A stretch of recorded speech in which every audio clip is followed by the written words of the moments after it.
ابراہا ہاتھیوں کی فوج لے کر خانہ کعبہ کو گرانے کیوں نکلا؟ کیونکہ کعبہ پورے عرب کے لیے مقدس جگہ تھی اور پوری دنیا سے لوگ کعبہ عبادت کے لیے آتے تھے، جس کی وجہ سے وہاں کے لوگ بہت پیسہ کما رہے تھے۔ اس وجہ سے ابراہا کو بہت غصہ آتا تھا کہ یہ مکہ والے غریب لوگ کیوں پیسہ کما رہے ہیں، اور مکہ پورے عرب کا سینٹر بن چکا تھا۔ اس وجہ سے اس نے اپنی ریاست یمن کے ایک شہر صنعا میں ایک اور کعبہ بنانے کا فیصلہ کیا، اور جلد ہی صنعا میں ایک اور کعبے جیسا نیا کعبہ بنا دیا۔ یہاں میں بتاتا چلوں کہ ابراہا ایک عیسائی تھا اور اس نے کعبہ کی طرح کی یہ عمارت دراصل چرچ بنایا تھا۔ اس کا مقصد تھا لوگ یہاں عبادت کے لیے آتے رہیں، لیکن ایسا نہیں ہوا۔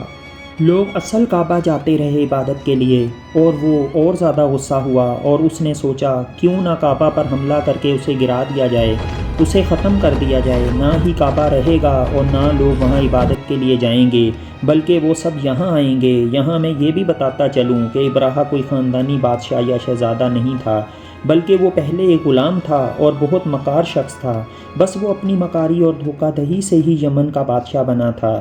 جب اس نے کعبہ پر حملہ کرنے کا فیصلہ کیا اور اس کی تیاری شروع کر دی، اس نے ایک بہت بڑی فوج تیار کی، اور اس دور میں جنگ کا سب سے اہم ہتھیار ہاتھی تھے، اور جس لشکر میں ہاتھی زیادہ ہوتے اس کے جیتنے کے چانس بھی زیادہ ہوتے۔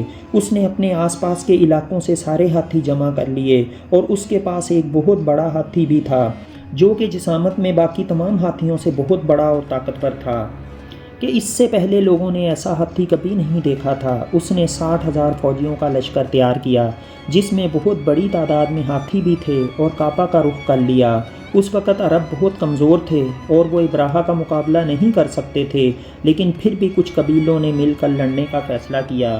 لیکن ابراہا نے ان کو یہ میسج بھیجا کہ وہ لڑنا اور خون خرابہ کرنا نہیں چاہتا، وہ صرف کعبہ کو گرانے آیا ہے تاکہ لوگ کعبہ کو چھوڑ کر ان کے بنائے ہوئے کعبہ کی عبادت کرنے آئیں۔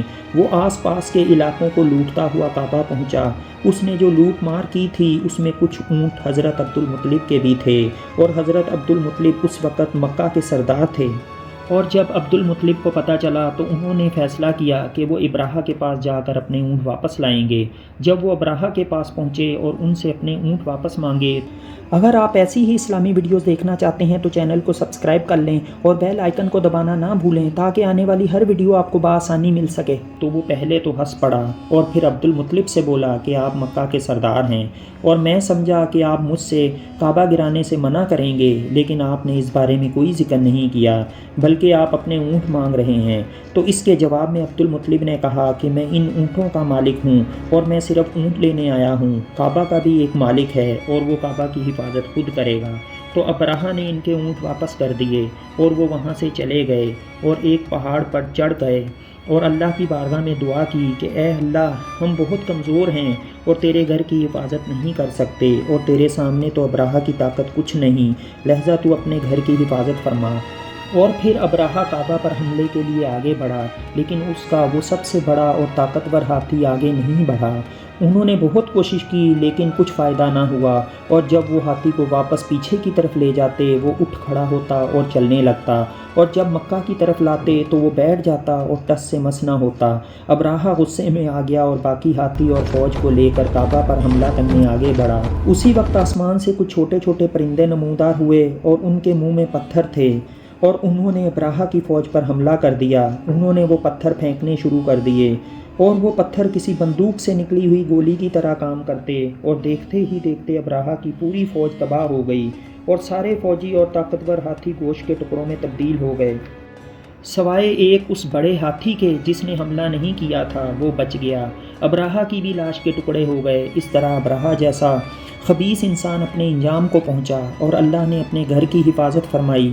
اور کس طرح اللہ پاک نے چھوٹے چھوٹے پرندوں کے ہاتھوں ابراہا کے لشکر کو تباہ کیا، اور وہ ایسے پرندے تھے کہ وہاں کے لوگوں نے نہ اس سے پہلے یہ پرندے دیکھے تھے اور نہ اس کے بعد۔